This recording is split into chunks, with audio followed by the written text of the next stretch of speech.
Business മോർണിംഗിൽ നമുക്കിപ്പം അതിഥിയായി എത്തിയിരിക്കുന്നത് BJP നേതാവ് VV രാജേഷാണ്. അദ്ദേഹത്തെ നമുക്ക് സ്നേഹപൂർവ്വം സ്വാഗതം ചെയ്യുമ്പോൾ ഹലോ മലയാളത്തിലേക്ക്. ശ്രീ VV രാജേഷ്, നമസ്കാരം, ഗുഡ് മോർണിംഗ്, സ്വാഗതം ഹലോ മലയാളത്തിലേക്ക്. നമസ്കാരം.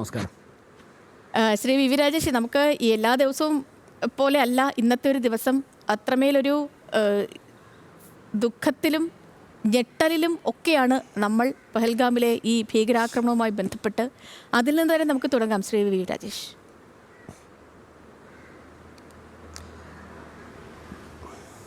തീർച്ചയായും നമ്മുടെ രാജ്യം, അതോടൊപ്പം തന്നെ നമ്മുടെ രാജ്യത്തെ സ്നേഹിക്കുന്ന ജനങ്ങളൊക്കെ തന്നെ അതീവ ദുഃഖത്തിലാണ്. ബഹുമാനപ്പെട്ട പ്രധാനമന്ത്രി തന്നെ സൗദി സന്ദർശനം വെട്ടിച്ചുരുക്കി ഇന്ത്യയിലേക്ക് തിരിച്ചെത്തി വിമാനത്താവളത്തിൽ തന്നെ ദേശീയ സുരക്ഷാ ഉപദേഷ്ടാവും അതോടൊപ്പം തന്നെ വിദേശകാര്യമന്ത്രി ഉൾപ്പെടെയുള്ളവരുമായിട്ട് യോഗം ചേരുകയാണ്. ബഹുമാനപ്പെട്ട ആഭ്യന്തരമന്ത്രി ഇന്നലെ തന്നെ ജമ്മുവിലെത്തി, ശ്രീനഗറിലെത്തി അവിടുത്തെ മുഖ്യമന്ത്രിയുമായി സംസാരിച്ചിട്ടുണ്ട്. ഏറെക്കുറെ കാര്യങ്ങൾ വ്യക്തമാവുകയാണ് ആരൊക്കെയാണ് ഇതിൻ്റെ പിന്നിലെന്നുള്ളത്. പ്രധാനമന്ത്രി പറഞ്ഞിട്ടുണ്ട്, ഒരു കാരണവശാലും ഇതിന് പിന്നിൽ പ്രവർത്തിച്ചത് വെറുതെ വിടില്ല എന്ന് പറഞ്ഞിട്ടുണ്ട്. യാതൊരു ആശങ്കയുടെയും ആവശ്യമില്ലാത്ത തരത്തിലാണ് അന്വേഷണം മുന്നോട്ട് പോകുന്നത്. തീർച്ചയായിട്ടും നമുക്ക് ഭീകരവാദം അമർച്ച ചെയ്യാൻ വേണ്ടി വളരെ പൂർണ്ണമായിട്ട് സാധിച്ചിരുന്നു. ഏത് രീതിയിലാണ് ഇപ്പോൾ ഇങ്ങനെയൊരു സംഭവം നടന്നത് എന്ന് ഗവൺമെൻറ് പരിശോധിക്കും. തീർച്ചയായിട്ടും ഈ മരണപ്പെട്ടു പോയവരുടെയൊക്കെ കുടുംബാംഗങ്ങളുടെയും ഒക്കെ ദുഃഖത്തിൽ നമുക്കൊക്കെ തന്നെ ഒരുമിച്ച് പങ്കുചേരാം.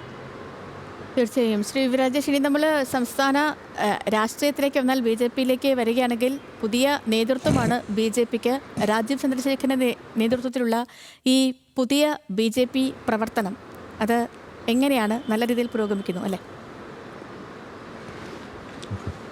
തീർച്ചയായിട്ടും ശ്രീ രാജീവ് ചന്ദ്രശേഖർജി പാർട്ടിയുടെ സംസ്ഥാന അധ്യക്ഷൻ ആകും എന്ന തീരുമാനം വന്ന ഉടൻ തന്നെ പാർട്ടിയെ സ്നേഹിക്കുന്ന അനുഭാവികൾ ഉൾപ്പെടെയുള്ളവർക്ക്, അതോടൊപ്പം തന്നെ BJPയിൽ നാളിതുവരെ BJPക്ക് വോട്ട് ചെയ്തിട്ടില്ലാത്തവർ, അങ്ങനെയൊക്കെയുള്ള ജനവിഭാഗങ്ങളുടെ ഇടയിൽ ഉൾപ്പെടെ വളരെ വലിയൊരു പ്രതീക്ഷയാണ് വന്നിരിക്കുന്നത്. അദ്ദേഹത്തിന് പതിറ്റാണ്ടുകൾ നീളുന്ന രാഷ്ട്രീയ പ്രവർത്തന പാരമ്പര്യം അത് കർണാടകയിൽ നിന്ന് ആരംഭിക്കുന്നു. ദേശീയ രാഷ്ട്രീയത്തിൽ അത് പ്രതിഫലിക്കുന്നു. ഒരു 18 വർഷത്തോളം അദ്ദേഹം രാജ്യസഭ MP ആയിരുന്നു.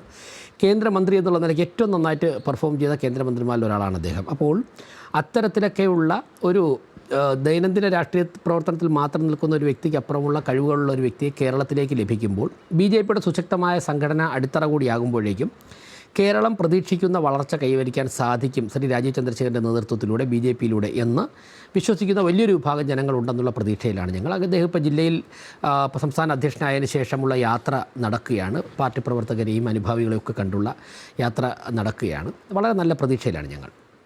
ശ്രീ VV രാജേഷ്, നമ്മൾ ഈ പറയുമ്പോൾ രാജീവ് ചന്ദ്രശേഖർ അദ്ദേഹം ഈ സംസ്ഥാന അധ്യക്ഷനായി വരുന്ന സമയത്താണ് BJP സംസ്ഥാന ഓഫീസിന് മുന്നിൽ അങ്ങയുടെ പേരിൽ അങ്ങേക്കെതിരെ പോസ്റ്ററുകളൊക്കെ പ്രത്യക്ഷപ്പെട്ടത്. ആ സമയത്ത് അങ്ങോ അല്ലെങ്കിൽ BJP നേതൃത്വമോ ഒന്നും തന്നെ ആ വിഷയത്തിൽ പ്രതികരിക്കാൻ വലുതായിട്ട് തയ്യാറായിട്ടുമില്ല. ഈ പാർട്ടിയിലെ അസംതൃപ്തരായിരുന്നു അന്നത്തെ ആ വിവാദങ്ങൾക്കൊക്കെ പിന്നിൽ?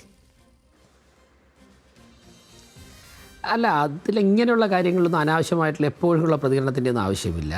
രാഷ്ട്രീയ പ്രവർത്തനമാകുമ്പോഴേക്കും ഇത്തരത്തിലുള്ള രാഷ്ട്രീയ എതിരാളികളൊക്കെ തന്നെ പല കാര്യങ്ങളും ചെയ്യും. ശ്രീ രാജീവ് ചന്ദ്രശേഖർജി തന്നെ അന്ന് അദ്ദേഹം പറഞ്ഞിട്ടുണ്ടല്ലോ, ഇത് പോലീസിൽ കേസ് കൊടുക്കുന്നുണ്ട്, അന്വേഷിക്കുന്നുണ്ട്, അന്വേഷണം വരുന്ന മുറയ്ക്ക് ചെയ്യേണ്ട കാര്യങ്ങൾ ചെയ്യുമെന്ന് പറഞ്ഞു. ഇനി അതിനെയൊക്കെ എല്ലാ ദിവസവും പ്രതികരിച്ച് എല്ലാ മണിക്കൂറുകളിലും അതിൻ്റെയൊക്കെ പുറകെ അങ്ങനെയുള്ള രാഷ്ട്രീയത്തിൽ ഞങ്ങൾ വിശ്വസിക്കുന്നില്ല. സ്വാഭാവികമായിട്ടും പൊതുപ്രവർത്തനമാകുമ്പോഴേക്കും വിമർശനങ്ങൾ ഉണ്ടാകും. അതുപോലെ ഇങ്ങനെയുള്ള കാര്യങ്ങളൊക്കെ ഉണ്ടാകും. ഒരു പോസ്റ്റ് കണ്ടിട്ടാണോ രാഷ്ട്രീയ പ്രവർത്തനം നടത്തുന്നത്? അതിലൊന്നും ഒരു പ്രസക്തിയുമില്ല. ശ്രീ VV രാജേഷ്, ഇപ്പോഴത്തെ ഈ വലിയ വിവാദങ്ങളൊക്കെ നടക്കുന്നത് പാലക്കാട് കേന്ദ്രീകരിച്ചാണ്. ഇപ്പോൾ ആദ്യത്തെ വിവാദത്തിന് തുടക്കമായത് ഹെഡ്ഗേവാറിൻ്റെ പേര് ഒരു പൊതുസ്ഥാപനത്തിന് നൽകിയതുമായി ബന്ധപ്പെട്ട് ആ വിവാദങ്ങളൊന്നും കെട്ടടങ്ങിയിട്ടില്ല. ഇപ്പോഴും യുവജന സംഘടനകളുടെ, പ്രതിപക്ഷ യുവജന സംഘടനകളുടെ പ്രതിഷേധമൊക്കെ നിലനിൽക്കുന്നുണ്ട്. പോലീസ് കേസുകൾ പലയിടത്തും നിലനിൽക്കുന്നുണ്ട്. അതിനൊക്കെ തൊട്ടു പിന്നാലെയാണ് ഈ ചേറ്റൂരുമായി ബന്ധപ്പെട്ടുള്ള വിവാദങ്ങളും ഇപ്പോൾ നടക്കുന്നത്. കോൺഗ്രസിൻ്റെ നേതാവിനെ ഏറ്റെടുക്കാൻ BJP തയ്യാറാകുന്നു എന്ന തരത്തിലുള്ള വിവാദങ്ങൾ നിലനിൽക്കുകയാണ്. ഈ വിവാദങ്ങളൊക്കെ അങ്ങ് എങ്ങനെയാണ് നോക്കിക്കാണുന്നത്? ഇപ്പോൾ സർദാർ വല്ലഭായ് പട്ടേലിൻ്റെ പൂർണ്ണകായ പ്രതിമ അത് ഗുജറാത്തിൽ നിർമ്മിക്കുന്ന സമയത്ത്, അന്ന് ഗുജറാത്തിൻ്റെ മുഖ്യമന്ത്രിയായിരുന്നു ശ്രീ നരേന്ദ്രമോദിജി. അന്ന് നമ്മുടെ രാജ്യത്തിൻ്റെ വിവിധ ഭാഗങ്ങളിൽ നിന്നും ഓരോ ഗ്രാമങ്ങളിൽ നിന്നും, അതായത് നമ്മുടെ രാജ്യത്തെ ഒരുമിച്ച് ചേർത്തതിന് പിന്നിൽ സർദാർ വല്ലഭായ് പട്ടേലായിരുന്നല്ലോ. അപ്പോൾ രാജ്യത്തിൻ്റെ ഓരോ ഗ്രാമങ്ങളിൽ നിന്നും ഈ കർഷകർ ഉപയോഗിച്ച ഇരുമ്പ് പണിയായുധങ്ങളുടെ ഭാഗങ്ങളും അതുപോലെ തന്നെ ആയിരക്കണക്കിന് ഗ്രാമങ്ങളിൽ നിന്നും ഓരോ പിടി മണ്ണും കൊണ്ടുപോയിട്ടാണ് ആ അടിത്തറയിലാണ് സർദാർ വല്ലഭായ് പട്ടേലിൻ്റെ പ്രതിമ നിർമ്മിച്ചത്. അന്ന് കേരളത്തിൽ യുവമോർച്ചയുടെ സംസ്ഥാന പ്രസിഡൻ്റായിരുന്ന സമയത്ത് എനിക്കായിരുന്നു കേരളത്തിൽ നിന്ന് ഇതെല്ലാം കളക്ട് ചെയ്ത് ഗുജറാത്തിൽ എത്തിക്കേണ്ട ചുമതല ഉണ്ടായിരുന്നു. വളരെ വലിയൊരു ആവേശത്തിലാണ് ഞങ്ങളൊക്കെ അത് ചെയ്തത്. പക്ഷേ കോൺഗ്രസും ചില പ്രതിപക്ഷ പാർട്ടികളും ശക്തമായിട്ട് കോൺഗ്രസ് നേതാവിനെ BJP തട്ടിയെടുക്കുന്നതൊക്കെ പറഞ്ഞു. എന്തിനാണ് ഇത്രത്തോളം കോടിക്കണക്കിന് രൂപ മുടക്കി ഒരു പ്രതിമ നിർമ്മിക്കുന്നതെന്നൊക്കെ ചോദിച്ചു. ഇന്ന് അവിടെ പോയി നോക്കണം. അത് നമ്മുടെ രാജ്യത്തിൻ്റെ മഹത്വം വിളിച്ചോതുന്ന തരത്തിലുള്ള ആ പ്രതിമ, ലോകത്തിലെ ഏറ്റവും വലിയ ആ പ്രതിമ, അത് കാണാൻ വേണ്ടി വിദേശ രാജ്യങ്ങളിൽ നിന്നും ആൾക്കാർ വരുന്നു.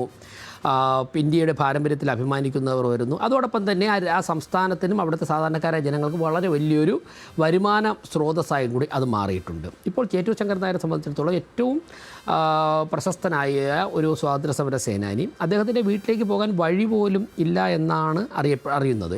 തീർച്ചയായിട്ടും കേന്ദ്രമന്ത്രി സുരേഷ് ഗോപി ഉൾപ്പെടെയുള്ള നമ്മൾ ഇവരെയൊക്കെ തന്നെ മാനിക്കേണ്ടത്. നമ്മൾ വീണ്ടും അടിമത്തത്തിലേക്ക് തിരിച്ചു പോകാതിരിക്കണമെങ്കിൽ ഇത്തരത്തിലുള്ള പാരമ്പര്യങ്ങളെ, ഇത്തരത്തിലുള്ള സമരങ്ങളെ, ഇത്തരത്തിലുള്ള സമര രീതികളെ, അവരുടെ ജീവിതത്തെ ഒക്കെ തന്നെ നമ്മൾ സ്മരിച്ചാൽ മാത്രമേ നമ്മുടെ വർത്തമാന കാലഘട്ടത്തിൽ പൊതുപ്രവർത്തനം നടത്തുന്നവർക്കും ജനങ്ങൾക്കുമൊക്കെ തന്നെ അതിൻ്റെ അന്തസ്സത്തെ ഉൾക്കൊണ്ട് മുന്നോട്ട് പോകാൻ സാധിക്കുകയുള്ളൂ. ആ ഒരു രീതിയിലാണ് ഞങ്ങൾ അതിനെ നോക്കിക്കാണുന്നത്. പിന്നെ വിവാദങ്ങൾ ഇപ്പോൾ എന്ത് ചെയ്താലും വിവാദങ്ങൾ സ്വാഭാവികമായിട്ടും താങ്കൾ പാലക്കാടത്തെ കാര്യങ്ങൾ പറഞ്ഞു. അപ്പോൾ നമ്മളൊന്നും ചെയ്യാതെ വീട്ടിൽ നിന്ന് വിവാദങ്ങൾ വരില്ല. ഇപ്പോൾ ഒരു മാവ് കായ്ക്കാതെ നിന്ന് കഴിഞ്ഞാൽ ആ മാവിലേക്ക് ആരും കല്ലെറിയുകയില്ല. പക്ഷേ മാവ് നന്നായിട്ട് കായ്ച്ച് പഴുത്ത് കഴിഞ്ഞാൽ അത് സ്വാഭാവികമായിട്ടും മാമ്പഴം പറിക്കുവാനുള്ള ഒരു പരിശ്രമം ഉണ്ടാകും. അതിനൊക്കെ പറഞ്ഞ പോലെ വിവാദങ്ങൾക്ക് വേണ്ടി വിവാദങ്ങൾ ഉണ്ടാക്കുന്ന പോലെയാണ്. ഇപ്പം ഈ ഹെഡ്ഗേവാറിന്റെ പേര് ഇപ്പോൾ കേരളത്തിൽ അദ്ദേഹത്തിന് ഒരു പ്രസക്തിയാണ്. ഇവിടെ കേരളത്തിൽ എത്ര പേർക്ക് അദ്ദേഹത്തെക്കുറിച്ച് അറിയാം? ഈ കേരളത്തിൽ ഒരു പൊതുസ്ഥാപനം നിർമ്മിക്കുമ്പോൾ അതിൽ അദ്ദേഹത്തിന്റെ പേരിടുന്നതിന് ഒരു പ്രസക്തി മറ്റിപ്പോൾ ഒരു ഉത്തരേന്ത്യൻ സംസ്ഥാനത്തിൽ ഇടുന്നത് പോലെ അല്ല കേരളത്തിലേക്ക് വരുമ്പോൾ. അപ്പോൾ ഇങ്ങനത്തെയൊക്കെ വിവാദങ്ങൾ ഒഴിവാക്കാവുന്നതല്ലേ? ഇപ്പോൾ അദ്ദേഹം താങ്കൾ പറഞ്ഞ പോലെ തന്നെ വിവാദങ്ങൾക്ക് വേണ്ടിയിട്ട് ഒരു വിവാദം ഉണ്ടാക്കേണ്ട ഒരു ആവശ്യം BJPക്ക് ഉണ്ടോ? അല്ല, ഇത് കേരളത്തിൽ എന്താ പ്രത്യേകത? കേരളത്തിന് കൊമ്പുണ്ടോ? പിന്നെ ഇപ്പോൾ തിരുവനന്തപുരത്ത് തന്നെ ഒരു റോഡിന് അത് ഒരു 10-30 വർഷം മുമ്പ് ഡോക്ടർ ഹെഡ്ഗേവാർ റോഡ് എന്ന് തിരുവനന്തപുരത്ത് റോഡിന് പേരിട്ടിട്ടുണ്ട്. അന്ന് തിരുവനന്തപുരം കോർപ്പറേഷനിൽ BJPക്ക് 3-4 കൗൺസിലർമാർ മാത്രമാണ് ഉണ്ടായിരുന്നത്.